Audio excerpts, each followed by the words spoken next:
Hoy hablaremos sobre un tema clave en la psicología, que es la psicobiología del lenguaje. Esta disciplina estudia cómo el lenguaje se relaciona con el cerebro y el sistema nervioso, es decir, cómo podemos hablar, entender, leer y escribir, gracias a ciertas estructuras cerebrales. Estas integran aportes a la psicología, a las neurociencias, a la biología, también como la lingüística, para entender cómo se desarrolla y funciona el lenguaje en nuestra vida diaria. Ahora bien, ¿qué es el lenguaje? El lenguaje es la capacidad exclusiva del ser humano que nos permite comunicarnos mediante signos, sonidos, la palabra y organizar de forma estructurada. A través del lenguaje no solo expresamos ideas o emociones, sino que también construimos pensamientos, aprendemos y nos relacionamos con los demás. El lenguaje no solo sirve para hablar, sino que cumple ciertas funciones esenciales. Esta nos permite comunicarnos ideas, ordenar el pensamiento, regular nuestra conducta y conectar con los demás. Además, aprendemos del mundo. Esta es una herramienta poderosa que usamos todo y a veces sin notarlo. Y detrás de esto hay procesos cerebrales muy complejos. Primero, como la percepción, cuando escuchamos o leemos. Luego está la producción al hablar o escribir, la adquisición que comienza desde que somos pequeños y el procesamiento cognitivo que une el lenguaje, la memoria, la atención y el pensamiento. En pocas palabras, el lenguaje no solo se usa, también se construye en el cerebro. Cuando nos referimos a la estructura del lenguaje, vamos a ver de que los componentes principales de este van a ser ubicados en el hemisferio dominante, el cual tiende a ser el hemisferio izquierdo debido a la gran cantidad de población y la mayoría de población diestra que existe alrededor del mundo. Es así que hablamos de una relación entre la lateralidad, es decir, si una persona es zurda o una persona es diestra, con la dominancia del lenguaje en el cerebro. El 95% de las personas diestras encuentra su lenguaje en el hemisferio izquierdo, mientras que el 5% faltante en el hemisferio derecho. Para las personas zurdas, el 70% de ellas tiene el lenguaje establecido en su hemisferio izquierdo, el 15% de ellas en el hemisferio derecho y el 15% restante lo tiene de una forma bilateral, es decir, en ambos hemisferios. Luego también vamos a encontrar diferencias en cuanto al sexo biológico. Para las mujeres, el lenguaje se encuentra o tiende a encontrarse de forma bilateral, mientras que para los hombres suele verse lateralizado en el hemisferio izquierdo. Y por último también vamos a ver diferencias en cuanto a la edad del individuo del que estemos hablando. Cuando hablamos de recién nacidos, vemos una bilateralidad en el lenguaje y según va creciendo, primero vamos a ver una lateralización de la porción anterior izquierda que está asociada a la expresión y en etapas más tardías una lateralización de la porción posterior izquierda que está relacionada a la comprensión. En cuanto a las funciones del lenguaje, primero vamos a ver en cuanto al hemisferio izquierdo, primero encontramos el uso de símbolos para representar conceptos y objetos, luego el uso del lenguaje verbalizado, es decir, esto abarca el habla, la memoria verbal, la lectura, la escritura, y por último, el control de la conducta lingüística, tanto de un aspecto sensoriomotriz como desde un aspecto audioverbal. Siguiendo con lo que es la neuroanatomía del lenguaje, las estructuras vamos a dividirlas en dos tipos, las corticales y las extracorticales. En ese caso, hablando de las corticales, también las vamos a dividir en expresivas y en receptivas. Iniciando por las expresivas, tenemos primero la corteza prefrontal, que en cuanto a las áreas de Brodmann, va desde la 8 hasta la 13, la 24, la 32 y de la 44 a la 47. Esta está implicada en el procesamiento del lenguaje, especialmente en las habilidades discursivas, mediante las funciones ejecutivas. Es decir, con eso hablamos de dar inicio a la actividad verbal, de planificar lo que se va a decir, manejar un tópico, tener objetivos de lo que se quiere lograr, monitorear lo que se está diciendo, verificar lo que se ha dicho y detener la conducta. Entre otras funciones, aquí también vamos a encontrar la cognición social y la teoría de la mente, que van a responder a la región orbitofrontal, y aquella iniciativa, aquella motivación del lenguaje va a surgir de la zona frontal medial. Pasando a la siguiente estructura, encontramos el opérculo frontal, que se encuentra en la zona ventral del lóbulo frontal, y va a cubrir partes de la corteza frontal y de la ínsula. Este va a estar entre las ramas horizontal anterior y ascendente del surco lateral y va a formar parte del giro frontal inferior. Esta estructura se divide en tres, en el pars opercularis, triangularis y orbitalis, que corresponden a las áreas de Brodmann 44, 45 y 47 respectivamente. Esta estructura se encarga del procesamiento de la información fonológica y sintáctica. Dentro del opérculo frontal encontramos lo que sería el área de Broca, que únicamente responde a las áreas 44 y 45 de Brodmann. Esta se encuentra en el lóbulo frontal izquierdo, al pie de la tercera circunvolución. Se va a encargar de la formulación verbal, es decir, de la expresión, también de la comprensión sintáctica y va a cumplir un papel en el procesamiento de los verbos. Asimismo, participa de la planificación y programación motora para la articulación del habla, así como de coordinar la actividad muscular que interviene en el habla y la escritura. Continuando, encontramos la corteza motora primaria, que responde al área 4 de Brodmann, y se va a encontrar en la circunvolución precentral.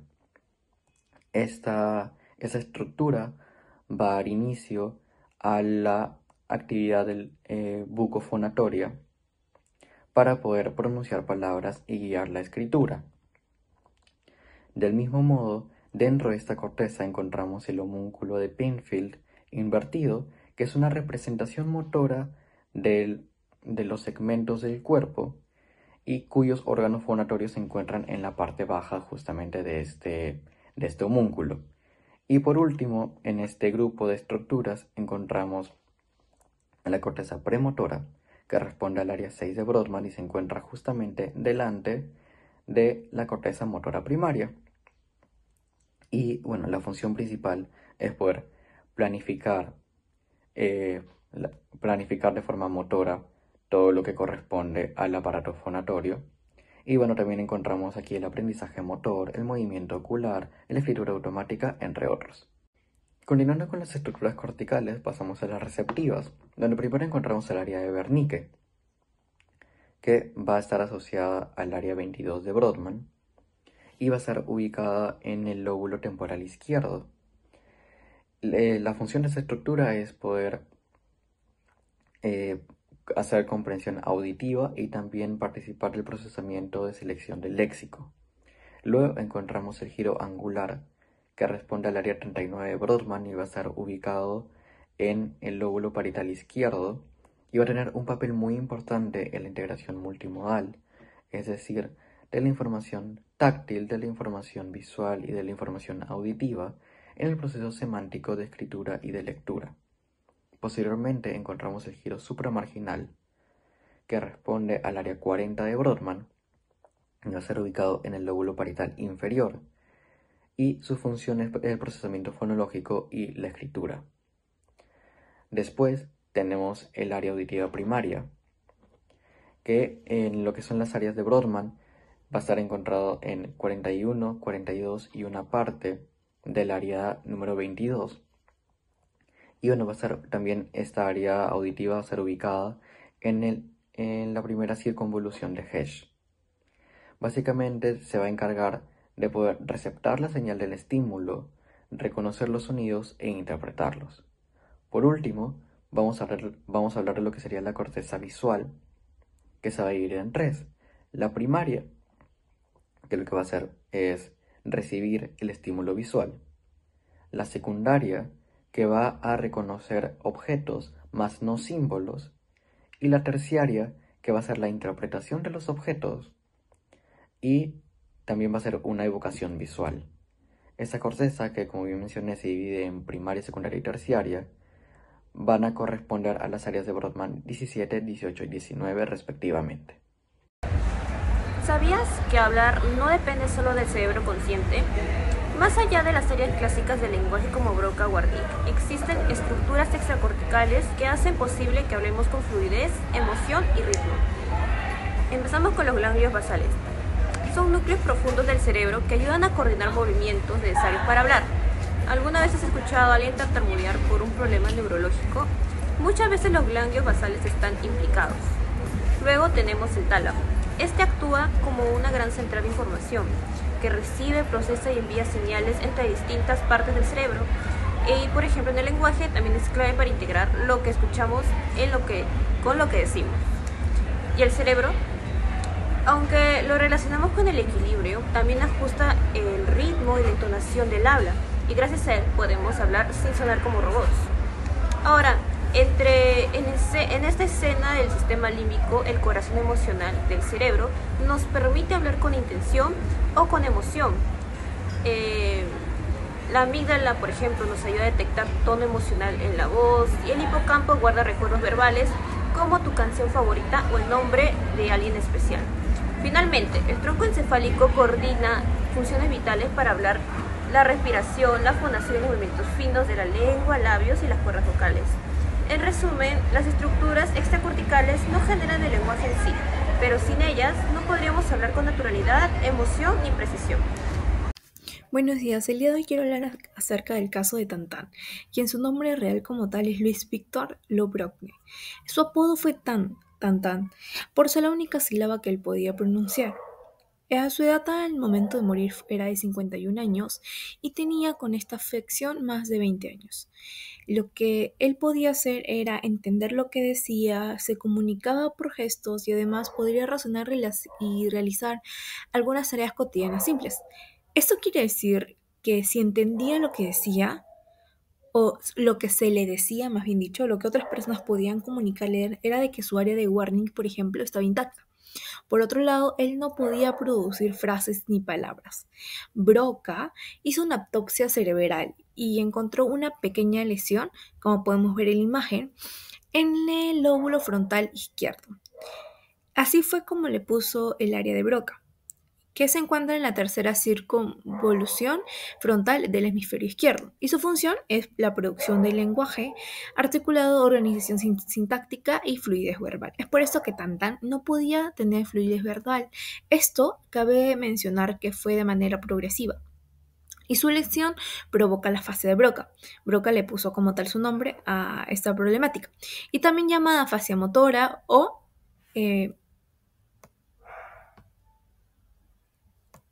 expresiva. Ahora me gustaría hablar acerca de la relación entre el lenguaje y el pensamiento. Cabe mencionar de que ambas se encuentran estrechamente relacionadas. Podemos ver en la parte del medio que el lenguaje como tal organiza, estructura, moldea y expresa el pensamiento. Esto quiere decir que ambos codependen de cada quien para que se llegue a un fin. Ahora, tener un lenguaje rico permite que generemos un pensamiento mucho más amplio, ayuda así a la interpretación también de símbolos y nos ayuda a expresar nuestras propias ideas de manera más elocuente y con más flexibilidad.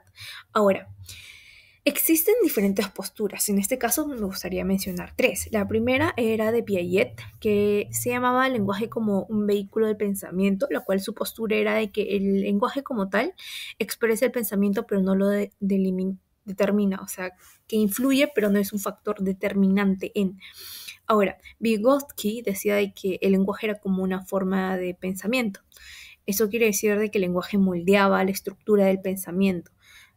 También lo veía relacionado con los idiomas y con las vivencias de cada persona. Cabe mencionar de que Vygotsky estaba muy relacionado o muy estrecho a la idea del aprendizaje social. Entonces, él creía que también como que el lenguaje moldeaba el pensamiento y las vivencias.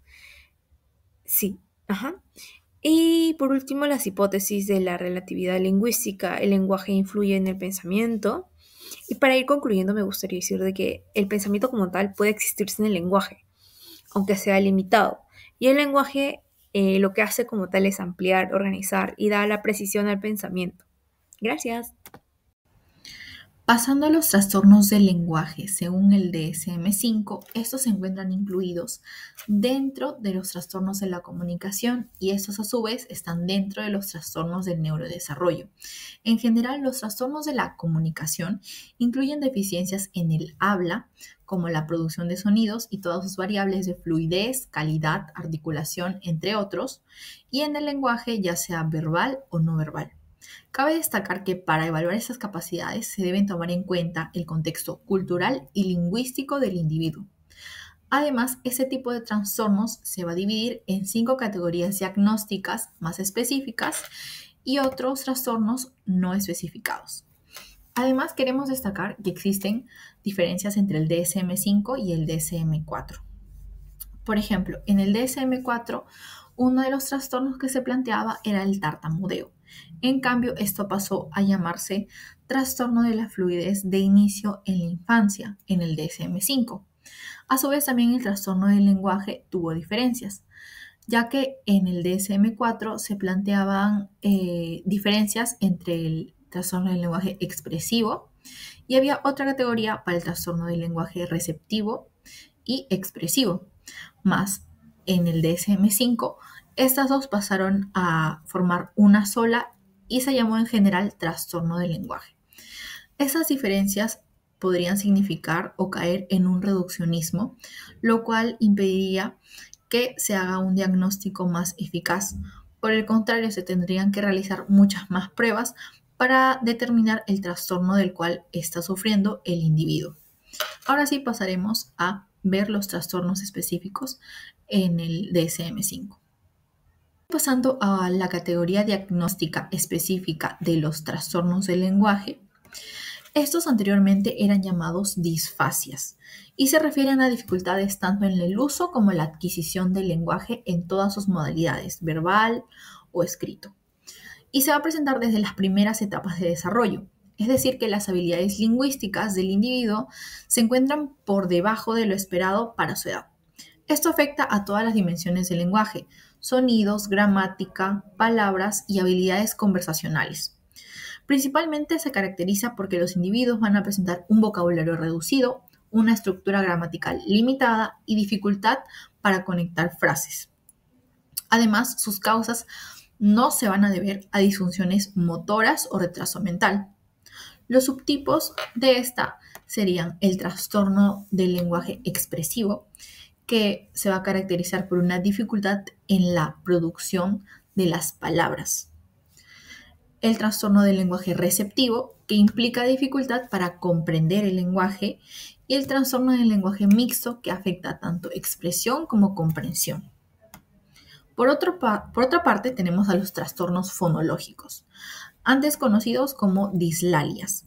Estos van a impedir la correcta comunicación verbal, ya que interfieren en el habla, o sea que van a incidir en la articulación clara de fonemas.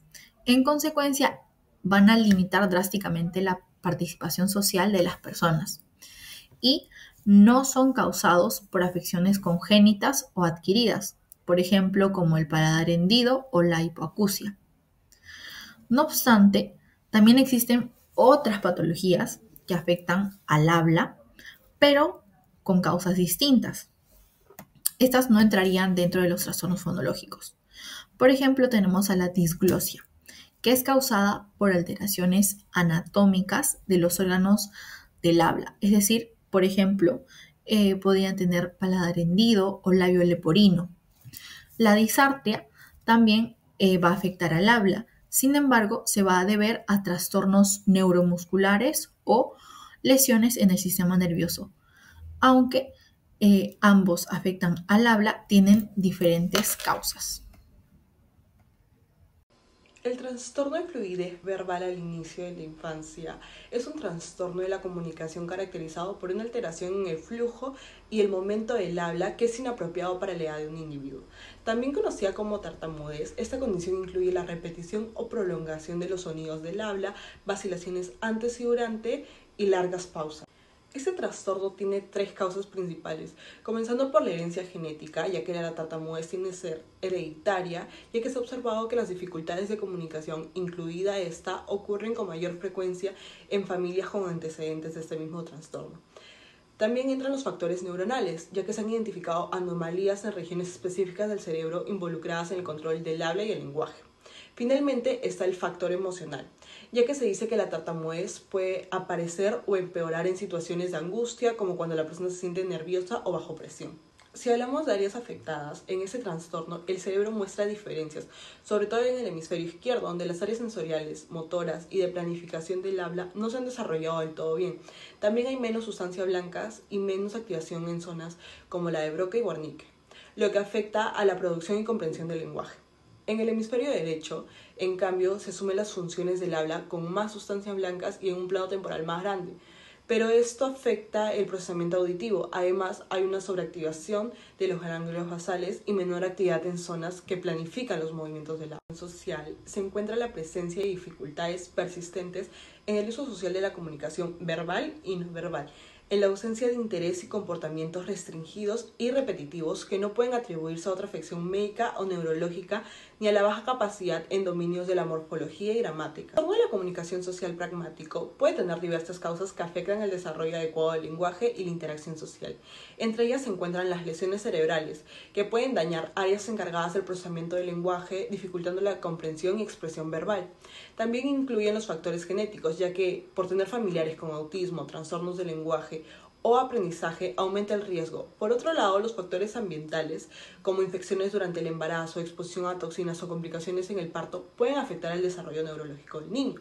Además, los factores sociales, como la falta de estimulación comunicativa o interacción en los primeros años, pueden limitar el desarrollo de habilidades sociales necesarias para la comunicación efectiva.